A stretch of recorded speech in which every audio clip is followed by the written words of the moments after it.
Hello friends, आपका स्वागत है हमारे इस यूट्यूब चैनल पर। दोस्तों, आज मैं आपके लिए लेकर आया हूं पेपर सेकंड का पार्ट 6। जी हाँ दोस्तों, इसमें हम आपके चैप्टर 7, 17 और 18 को कवर करेंगे। और दोस्तों, अगर आपको इसके न्यूमेरिकल्स के क्वेश्चंस आंसर्स भी चाहिए विद सॉल्यूशन के, तो दोस्तों हम उन्हें भी सॉल्व करवा देंगे। अगर आपको ज़रूरत है तो आप हमें कमेंट सेक्शन में ज़रूर बताएं। दोस्तों, आज मैं आपके लिए सिर्फ इजी नोट्स के क्वेश्चंस लेकर आया हूं और मैं उनको बहुत अच्छी तरीके से दोस्तों आपको समझाने की कोशिश करूंगा। दोस्तों, आपको इनको रटना नहीं है, बस समझना है और समझ के ही आप इसको कर सकते हैं। क्योंकि दोस्तों, ये जो पार्ट है, ये पार्ट एक तरीके का मैथ का पार्ट है हमारा। ठीक है दोस्तों, इसके सवाल इकोनॉमिक्स में भी आते हैं, तो दोस्तों ये आर्ट्स साइड वालों के लिए भी सही है और साइंस साइड वालों को तो आता ही होगा ये। तो चलिए दोस्तों, इसी के साथ हम आज के इस वीडियो को शुरू करते हैं। शुरू करने से पहले दोस्तों आपसे हमारी रिक्वेस्ट है कि अगर आप हमारे चैनल पर नए हैं तो चैनल को सब्सक्राइब कर लें, साथ में बेल आइकन को प्रेस कर लें, जिससे आपको हमारी नई वीडियोज की नोटिफिकेशन मिले सबसे पहले। दोस्तों, मैं आपको पेपर की भी सीरीज लाता रहूँगा। चलिए दोस्तों, इसी के साथ शुरू करते हैं। दोस्तों, आज का हमारा सबसे पहला टॉपिक है केंद्रीय प्रवृत्ति की माप है। ठीक है दोस्तों, मेजरमेंट ऑफ सेंट्रल टेंडेंसी। दोस्तों, आज हम इसी के प्रश्नों को सॉल्व करेंगे। दोस्तों, हमारा सबसे पहला प्रश्न है कि केंद्रीय प्रवृत्ति की माप को सामान्यतः कहा जाता है। बात की जाए कि सामान्यतः कहा जाता है तो औसत, बहुलक, बहुलांक या फिर विचलन।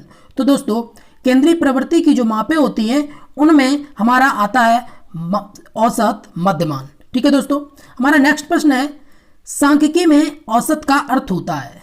सांख्यिकी में, जिसे हम अंकगणित में दोस्तों औसत कहते हैं, उसी को सांख्यिकी में आखिर क्या कहते हैं? तो दोस्तों, हमारे ऑप्शंस हैं बारंबारता, बंटन, केंद्रीय प्रवृत्ति की माप या फिर बहुलांक। तो दोस्तों, हमारा आंसर है ऑप्शन नंबर सी, केंद्रीय प्रवृत्ति की माप कहते हैं। ठीक है दोस्तों, हमारा नेक्स्ट प्रश्न है दोस्तों, केंद्रीय प्रवृत्ति की माप वह विशिष्ट मूल्य है जिसमें चारों ओर अन्य एक संगठित होते हैं। ठीक है दोस्तों, अन्य जो अंक हैं वो संगठित होते हैं किसके? किसी एक अंक के चारों ओर, जो अंकों को दो अर्धभागों में विभाजित करता है। जैसे कि दोस्तों, सपोज दैट यहाँ 1, 2, 3, 4, 5 ये संख्याएं लिखी हैं। ठीक है दोस्तों, तो बात की जा रही है कि केंद्रीय प्रवृत्ति की जो मापें हैं वो मापें इन्हीं से निकाली जाती हैं। तो कहने का मतलब है कि जिसमें चारों ओर अन्य अंक संगठित होते हैं। जैसे अगर हमें मीडियन निकालिए तो दोस्तों हम इसका निकालेंगे और ये देखिए यहाँ पे भी संख्या है और हमारी यहाँ पे भी संख्या है। मीन्स अगर हम माध्यिका निकालेंगे तो माध्यिका आएगी हमारी 3, माध्यिका 3 आएगी तो इसको चारों तरफ से घेरे हुए हैं, ये भी संख्या घेरे हुए हैं, ये भी किसको घेरे हुए? इसको। ठीक है दोस्तों, और ये दो भागों में, आधे भागों में इधर, आधे भागों में इधर विभाजित करती है। तो दोस्तों, ये बात किसने कही है? सिम्पसन एंड काफा ने, स्पीयरमैन ने या फिर ड्रेवर ने या फिर ट्रेजर ने। तो दोस्तों, ये बात जो कही है, ये जो कथन है, ये कहा है सिम्पसन एंड काफा ने। दोस्तों, हमारा इसी के साथ अगला प्रश्न है, किसने कहा है कि केंद्रीय प्रवृत्ति का मान वह मान है जो कि सारे आंकड़ों का श्रेष्ठतम प्रतिनिधित्व करता है? बात की जा रही है प्रतिनिधित्व की। ठीक है दोस्तों, कि उसका मीन्स उसका रूप ही है वो एक तरीके का। कौन? कि केंद्रीय प्रवृत्ति का वह मान कौन सा है? वह मान जो है कि जो सारे आंकड़ों को श्रेष्ठतम प्रतिनिधित्व करता है। ये बात किसने कही है? सिम्पसन ने, कैली ने, रॉस ने या फिर मन ने। तो दोस्तों, हमारे इसमें आंसर है ऑप्शन नंबर सी, ये बात रॉस ने कही है। हमारा अगला प्रश्न है, किसी आंकिक श्रृंखला के अंक अपने मूल रूप में निरर्थक रहते हैं। ठीक है दोस्तों, अब जैसे कि कहीं 1 लिखा है या कहीं 2 लिखा है, कहीं 3, कहीं 4, कहीं 5। ठीक है दोस्तों, ये एक हमारी क्या बन के तैयार हो गई? एक श्रृंखला बन के तैयार हो गई। अब अगर ये श्रृंखला है तो ये अपने एक मूल रूप में, इसका कोई अर्थ नहीं है, बस ये एक है, ये निरर्थक है, इसका कोई मीन नहीं है, यहाँ पे कोई मतलब नहीं है। अब सेकंड हमारा कारण क्या कह रहा है कि उनमें से कुछ अर्थ निकालने के लिए उनका औसत निकालना होता है। तो दोस्तों, अब जैसे कि ये संख्या लिखी हुई है, ठीक है दोस्तों, अब हमें अगर इसका औसत निकालना होगा तो हम एक संख्या से तो औसत नहीं निकाल सकते, हमें औसत के लिए इन सभी संख्याओं का प्रयोग करना होगा। तो यही लिखा है कि उनसे कुछ अर्थ निकालने के लिए उनका औसत निकालना होता है। तो दोस्तों, अब हम देखते हैं कि आखिर में हमारे जो निष्कर्ष दे रखे हैं वो क्या है? ए और आर दोनों सही है तथा आर ए की व्याख्या है ना दोस्तों। अगला है हमारा ए आर दोनों सही है परंतु आर ए की व्याख्या नहीं है। ए सही है परंतु आर गलत है, ए गलत है परंतु आर सही है। तो दोस्तों मैंने आपको बताया कि 1 2 3 4 5 ये अपने मूल रूप में इनका कोई अर्थ नहीं है। तो दोस्तों हमारा इसमें जो ए है ये तो सही है बिल्कुल, और दोस्तों आर क्या है, उनसे कुछ अर्थ निकालने के लिए उनका औसत निकालना होता है। तो दोस्तों हमने आपको बताया कि हमें इनका औसत निकालना होता है, तो हमें इन संख्याओं की जरूरत होती है। तो दोस्तों हमारा इसमें ये भी सही है, ये दोनों हमारे सही है, तो इसका मतलब है ए और आर हमारे दोनों सही है। तो दोस्तों ये 2 में है। ठीक है दोस्तों, अब अगला कह रहा है कि आर ए की व्याख्या है। तो दोस्तों मैंने आपको बताया कि जो संख्याएं होती हैं हम उन्हीं से औसत निकाल सकते हैं। तो दोस्तों आर जो है वो ए की सही व्याख्या नहीं है, तो बिल्कुल नहीं है। सॉरी दोस्तों, आर ए की व्याख्या है, लेकिन ऑप्शन नंबर ए में दे रखा है कि आर ए की सही व्याख्या। तो दोस्तों ये बात बिल्कुल सही है कि आर ए की सही व्याख्या, हमारा आंसर होगा ऑप्शन नंबर ए। हमारा अगला प्रश्न है, व्यक्तियों के निरीक्षणों के एक समूह के केंद्रीय मूलों को इंगित करने वाला अंक एक औसत होता है। यह कथन है किसका? सिम्पसन का, स्पीयरमैन का, पावला का या फिर गिलफोर्ड का? तो दोस्तों गिलफोर्ड, इसमें आंसर है option number D Guilford. Guilford आखिर में कहते हैं कि हम इनको एक बार देखते हैं। गिलफोर्ड कहते हैं कि व्यक्तियों के निरीक्षण के लिए एक समूह के केंद्रीय मूल्य को इंगित करने वाला अंक एक औसत अंक होता है। बिल्कुल सही बात है कि एक ये समूह है। ठीक है दोस्तों, ये एक समूह है, इसका केंद्रीय मूल कौन सा है? 3 है, क्योंकि 1 2 3 और इधर से 1 2 3। तो दोस्तों हमारा हो गया ये इंगित करने वाला अंक एक औसत होता है। तो दोस्तों यही हमारा एवरेज होता है। हमारा अगला प्रश्न है, समंकों का गुरुत्व केंद्र कहाँ होता है? मध्यमान, औसत, माध्यांक या फिर विचलन? बात की जा रही है कि जो समंकों होते हैं उनका गुरुत्व केंद्र कहाँ होता है? तो उनका गुरुत्व केंद्र होता है मध्यमान। हमारा आंसर है ऑप्शन नंबर ए। हमारा अगला प्रश्न है, समस्त अंकों की प्रवृत्ति प्रायः किसी केंद्रीय अंक या मूल्य के चारों ओर केंद्रित होने की होती है। इस प्रवृत्ति की माप को कहा जाता है? केंद्रीय प्रवृत्ति की माप माध्यिका, बहुलक या फिर बारंबारता? तो दोस्तों हमारा आंसर है ऑप्शन नंबर ए, केंद्रीय प्रवृत्ति की माप कहा जाता है। हमारा नेक्स्ट प्रश्न है, मनोविज्ञान में प्रयुक्त होने वाला केंद्रीय माप की माप है औसतांक, माध्यांक, बहुलांक या फिर उपरोक्त सभी? तो दोस्तों बात की जा रही है मनोविज्ञान में प्रयुक्त होने वाली केंद्रीय प्रवृत्ति की जो मापें हैं वो मापें हमारी औसतांक भी एक माप है, माध्यांक भी माप है और बहुलांक भी हमारा माप है। हमारा आंसर होगा ऑप्शन नंबर डी, उपरोक्त सभी। हमारा अगला प्रश्न है, किसी समूह की विशेषता आसानी से ज्ञात की जा सकती है केंद्रीय प्रवृत्ति या माप से, बारंबारता से, दंडभुज से या फिर संचयी बारंबारता से? तो दोस्तों किसी भी समूह की विशेषता आसानी से ज्ञात की जा सकती है केंद्रीय प्रवृत्ति की माप से। तो दोस्तों हमारा आंसर ऑप्शन नंबर ए, केंद्रीय प्रवृत्ति से या फिर माप से। हमारा अगला प्रश्न है दोस्तों, पूर्ण सूचना उपलब्ध न होने पर भी हम किससे कुछ निष्कर्ष निकाल सकते हैं? बारंबारता से, बारंबारता बंटन से, केंद्रीय प्रवृत्ति के माप से, उपरोक्त सभी से? तो दोस्तों अगर हमें कोई पूर्ण सूचना उपलब्ध नहीं दी गई है, सपोज दैट हमें ये दे रखा है 3 5 x 6 8 9 10, इस तरीके के कोई अंक दे रखे, तो कह रहा है कि हम इनसे कुछ निष्कर्ष निकाल सकते हैं। तो हम किसके द्वारा निष्कर्ष निकाल सकते हैं? तो दोस्तों हम ये निष्कर्ष निकाल सकते हैं केंद्रीय प्रवृत्ति की माप से। हमारा आंसर होगा ऑप्शन नंबर सी। हमारा अगला प्रश्न है, किसने कहा है कि केंद्रीय प्रवृत्ति की दोहरी उपयोगिता है? केंद्रीय प्रवृत्ति की दोहरी उपयोगिता है? गैरेट ने, क्रॉनर ने, क्रो एंड क्रो ने या फिर हल ने? तो दोस्तों ये बात कही है हमारी गैरेट ने। हमारा आंसर ऑप्शन नंबर ए। हमारा अगला प्रश्न है, किसके बिना उच्च कोटि के सांख्यिकीय अनुमान संभव नहीं है? किसके बिना? केंद्रीय प्रवृत्ति की माप के बिना, बारंबारता के बिना, संचयी बारंबारता के बिना या फिर बहुलक के बिना? तो दोस्तों हमारा आंसर है ऑप्शन नंबर ए, केंद्रीय प्रवृत्ति की माप के बिना उच्च कोटि के सांख्यिकीय अनुमान संभव नहीं है। हमारा अगला प्रश्न है, उच्च सांख्यिकीय गणना में किसकी सहायता मिलती है? बारंबारता से, आवृत्ति से, केंद्रीय प्रवृत्ति की माप से या फिर बारंबारता से? तो दोस्तों हमें उच्च सांख्यिकी की जब हम गणना करते हैं तब हमें जो सहायता मिलती है वो मिलती है केंद्रीय प्रवृत्ति की माप से। आंसर हमारा ऑप्शन नंबर बी। हमारा अगला प्रश्न है, शिक्षा में प्रयुक्त केंद्रीय प्रवृत्ति की माप है औसतांक, माध्यांक, बहुलांक, उपरोक्त सभी? तो दोस्तों ये तीनों माप है केंद्रीय प्रवृत्ति की माप है। हमारा आंसर होगा ऑप्शन नंबर डी। हमारा अगला प्रश्न है दोस्तों, केंद्रीय प्रवृत्ति का अर्थ उस मान से है जो प्रतिनिधित्व करता है। आखिर में किसका प्रतिनिधित्व करता है? आंकड़ों का, प्राप्त आंकड़ों का, बारंबारता का या फिर उपरोक्त में से किसी का नहीं? है ना दोस्तों। बात की जा रही है कि आंकड़ों का, अब आंकड़े कौन से हैं पता चले कि मैंने आंकड़े निकाले हैं वो, इसमें बात कर रहा हूँ कि केंद्रीय प्रवृत्ति का अर्थ जो प्रतिनिधित्व करता है। तो दोस्तों हमें अगर कोई आंकड़े दे रखे गए होंगे हम उन्हीं से उनका मान निकाल सकते हैं। तो आंसर होगा हमारा ऑप्शन नंबर बी, प्राप्त आंकड़ों का। हमारा अगला प्रश्न है, केंद्रीय प्रवृत्ति का सबसे शुद्ध मान है मध्यमान, बहुलांक, मध्यांक, उपरोक्त सभी।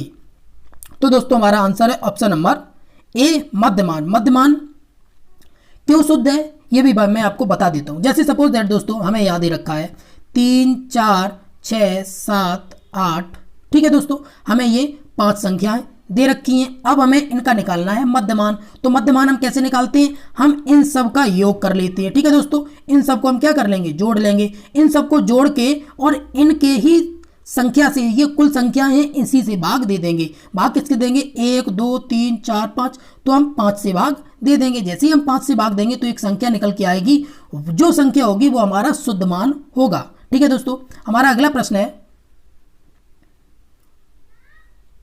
मध्यमान हो गया था इसका 17 का। ठीक है दोस्तों, हमारा अगला प्रश्न है, मध्यमान के मुख्य दोष क्या हैं। गणना में अधिक समय लगता है, गणना बहुत कठिन है, परिणाम अवैधानिक होते हैं, ये सभी। तो दोस्तों मैं आपको बता दूं कि मध्यमान का जो दोष है वो ये है कि मध्यमान से जो शुद्ध मान है वो तो बहुत अच्छी तरीके से निकल आता है, लेकिन इसमें लगता है हमें समय ज़्यादा। समय कैसे ज़्यादा लगता है, अब सपोज दैट हमें दे रखा है 345, 7, 8 इस तरीके का दे रखा है, 0.78 करके इस तरीके से हमें संख्याएं दे रखी हैं, लगभग 5-6 संख्या। जब 5-6 संख्या दे रखी होंगी तो दोस्तों हमें ज़्यादा टाइम लगेगा।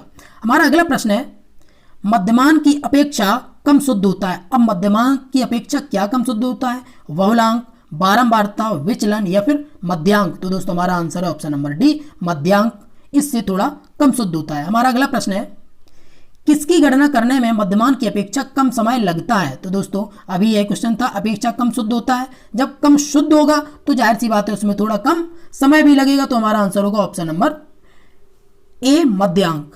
ठीक है दोस्तों, अगला है हमारा, आंकड़ों को दो बराबर भागों में बांटता है। कौन बांटता है, मध्यमान, माध्यांक या फिर चतुर्थांश, विचलन। तो दोस्तों 2 बराबर भागों में जो बांटता है वो बांटता है हमारा माध्यांक, जिसे हम माध्यिका भी कहते हैं। ठीक है दोस्तों, हमारा अगला प्रश्न है, 10, 10, 13, 12, 10 का मध्यमान एवं बहुलक है। तो दोस्तों ये हमारा एक तरीके से न्यूमेरिकल है। हम ऐसे प्रश्न अगर आप चाहेंगे तो मैं सॉल्व करवाऊंगा, आप हमें कमेंट सेक्शन में बताइएगा कि आप इसको सॉल्व करवा दीजिएगा, तो मैं इसको सॉल्व करवा दूंगा। बट इस प्रश्न को मैं आपको यही सॉल्व करवा दे रहा हूं। दोस्तों हमें पहले पूछ रहा है कि मध्यमान हमारा कितना होगा। तो दोस्तों हम इनका मध्यमान निकालते हैं। देखिए मध्यमान हम इनका कैसे निकालते हैं। दोस्तों सबसे पहले आपको यहाँ पे दिख रहा होगा, ये 10, 10 और 10 30 हो गए हमारे। 30 के बाद ये 13 और 12 ये हमारे 25 हो गए। तो हमारे टोटल जो है वो हमारे हो गए 55। जब 55 हो गए, मध्यमान निकालने के लिए हम सबका योग करते हैं। योग करने के बाद हम इनके जो जितनी संख्याएं हैं इससे भाग दे देते हैं। तो संख्या हमारे पास कितनी है, 5। हम 5 से भाग देंगे तो 5 एकम 5 और 5 11, 11। तो दोस्तों हमारा मध्यमान जो निकला है वो हमारा निकल के आया 11। ये हमारा हो गया मध्यमान। अब बात करते हैं बहुलक की। बहुलक के लिए दोस्तों हमें करना क्या होता है, हम इन संख्याओं को एक रो में लिख लेते हैं। हमने जैसे लिखा 10, 10, 10, 12 और 13। जैसे ही हम इनको 12, 13 इसमें लिख लेते हैं, बहुलक का मतलब होता है कि जो संख्याएं हमारी बहुत है, बहुत मतलब जिनकी संख्या अधिक है। अब अधिक क्या है, अधिक हमारे हैं इसमें 10। तो दोस्तों हमारा इसमें जो अधिक होगा वही होगा हमारा बहुलक। तो हमारा मध्यमान 11 और बहुलक 10। इसलिए दोस्तों हमारा इसमें आंसर कौन सा है, 10, 11 हो नहीं सकता, 10, 13 हो नहीं सकता, 13, 10 हो नहीं सकता। हमारा आंसर होगा ऑप्शन नंबर सी। ठीक है दोस्तों, हमारा अगला प्रश्न है, रेखा चित्रों का प्रकार नहीं है सचित्र प्रतिशत वक्र, वृत्त रेखा चित्र, तुलनात्मक दंड रेखा चित्र या फिर उपरोक्त में से कोई नहीं। तो दोस्तों रेखा चित्र का जो प्रकार नहीं है वो इनमें से कोई नहीं है। ठीक है दोस्तों, हमारा आंसर है ऑप्शन नंबर डी। ठीक है दोस्तों, अगला हमारा प्रश्न है, शैक्षिक मूल्यांकन का कार्य है। शैक्षिक मूल्यांकन का क्या कार्य है, साफल्य निर्धारण कार्य, पूर्व कथन कार्य, निदानात्मक कार्य, उपयुक्त सभी। तो दोस्तों हमारा आंसर है ऑप्शन नंबर डी, उपयुक्त सभी। हमारा अगला है कि मध्यमान का सूत्र क्या है। तो दोस्तों मैंने आपको अभी बताया था कि मध्यमान का हमारा अगर सिंपल वे में पूछा जाए तो हम मध्यमान का निकालते हैं कि sigma x upon n। x जो हमारी जो संख्याएं हैं उनका योग और n जितनी संख्याएं हैं उनको हम काउंट करके यहाँ लिख लेते हैं। इससे हम कहते हैं मीन या फिर मध्यमान। ठीक है दोस्तों, हमने बताया ना आपको कि मध्यमान का हमारा ये फॉर्मूला होता है। दोस्तों बात कर रहे हैं कि हमारा जो दूसरा फॉर्मूला है वो हमारा कौन सा फॉर्मूला आखिरकार होता है। तो दोस्तों हम अपना दूसरा फॉर्मूला भी देख लेते हैं। दूसरे फॉर्मूले के लिए दोस्तों इसमें ये जो फॉर्मूला दे रखे हैं ये हमें दे रखे हैं कि जब हमें क्लास इंटरवल साथ में दे रखा हो, क्लास इंटरवल में हमें कुछ जो संख्याएं होती हैं उन्हें एज्यूम भी करना होता है। तो जब हम एज्यूम करते हैं तो दोस्तों इसका फॉर्मूला बन जाता है m equal to assume mean plus, अब हमें निकालना होगा तो sigma f into d upon n into class interval. ठीक है दोस्तों, तो हमारा इसमें आंसर होगा ऑप्शन नंबर ए। दोस्तों इसको मैं अगर आप चाहेंगे तो मैं आपको बता दूंगा नेक्स्ट वीडियो में, अगर आप न्यूमेरिकल चाहते हैं तो।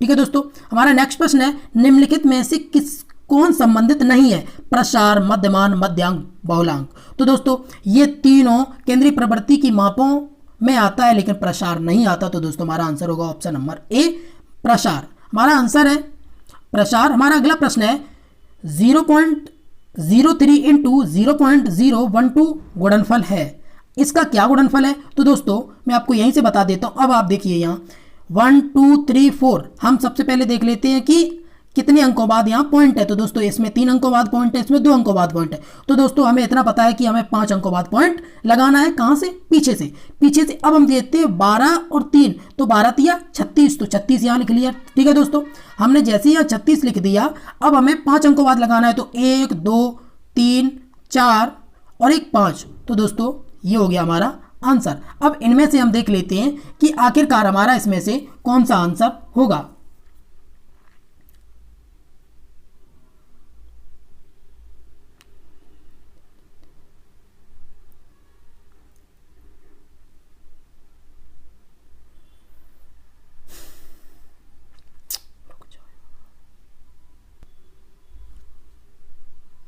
दोस्तों हमारा अगला प्रश्न है कि 0.03 इंटू 0.012 का गुणनफल कितना है। तो दोस्तों हम सबसे पहले इनमें देख लेंगे कि हमारे दशमलव कितने पॉइंट बाद है। तो दोस्तों यहाँ 3 बाद है, यहाँ 2 बाद है, तो इसका मतलब है कि 5 अंक बाद दशमलव लगाना है। 5 अंक बाद दशमलव लगाना है। अब देखते हैं कि गुणा, तो 12 या 36, तो दोस्तों हमारे हो गए इसमें 36 और 5 अंकों बाद लगाना, तो 1 2 और 3 4 1 5।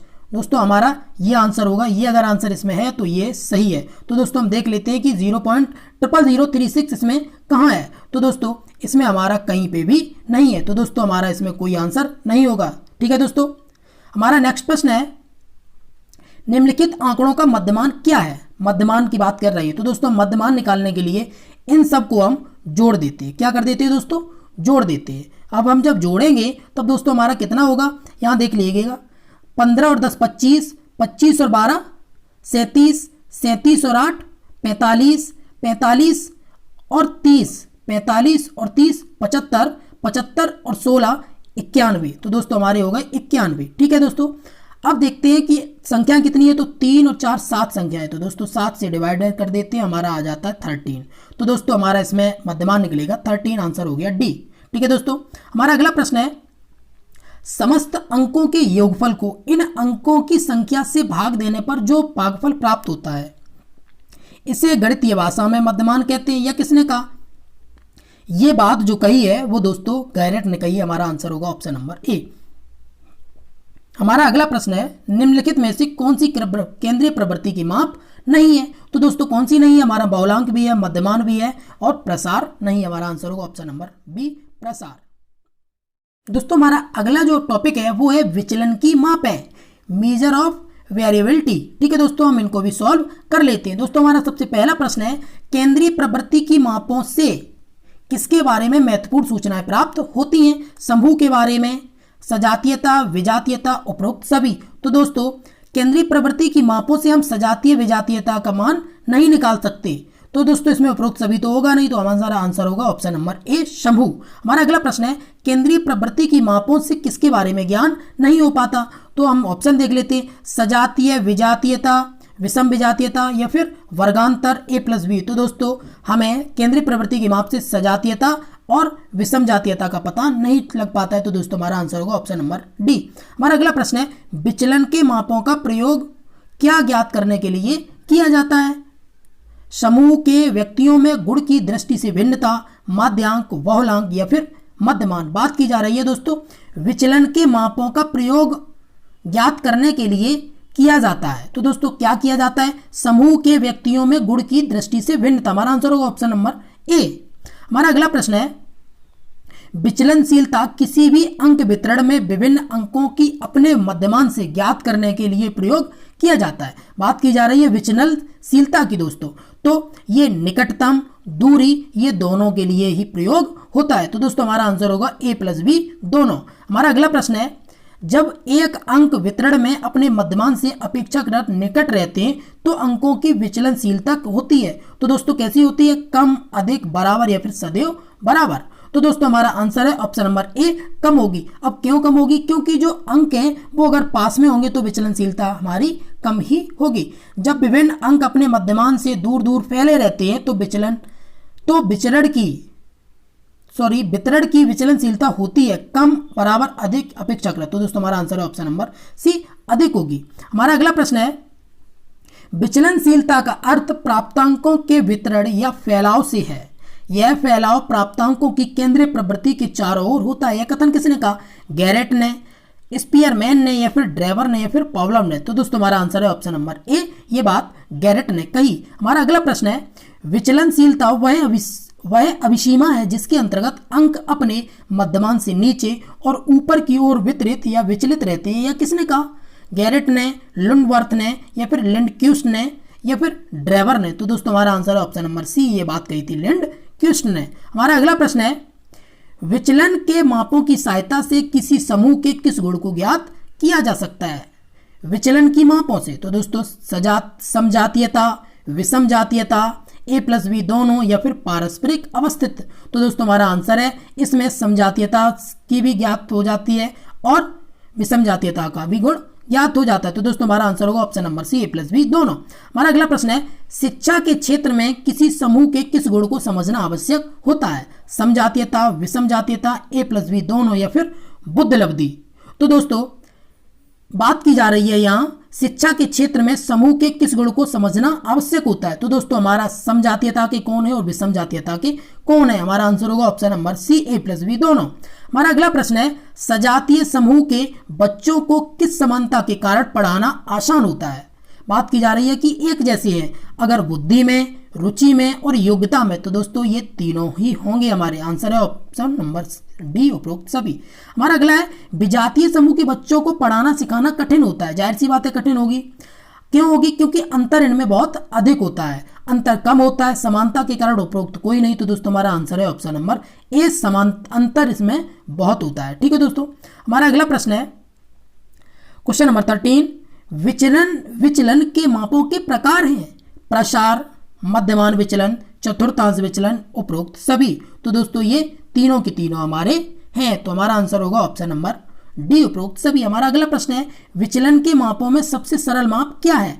प्रसार, मध्यमान विचलन, चतुर्थांश विचलन, या फिर उपरोक्त सभी। तो दोस्तों बात की जा रही है विचलन की, तो हमारा आंसर होगा ऑप्शन नंबर ए, प्रसार। प्रसार को दोस्तों हम रेंज भी कहते हैं और रेंज ये सबसे सरल माप है। ठीक है दोस्तों। हमारा अगला प्रश्न है, कौन विचलनशीलता का प्रकार नहीं है? इनमें से कौन नहीं है?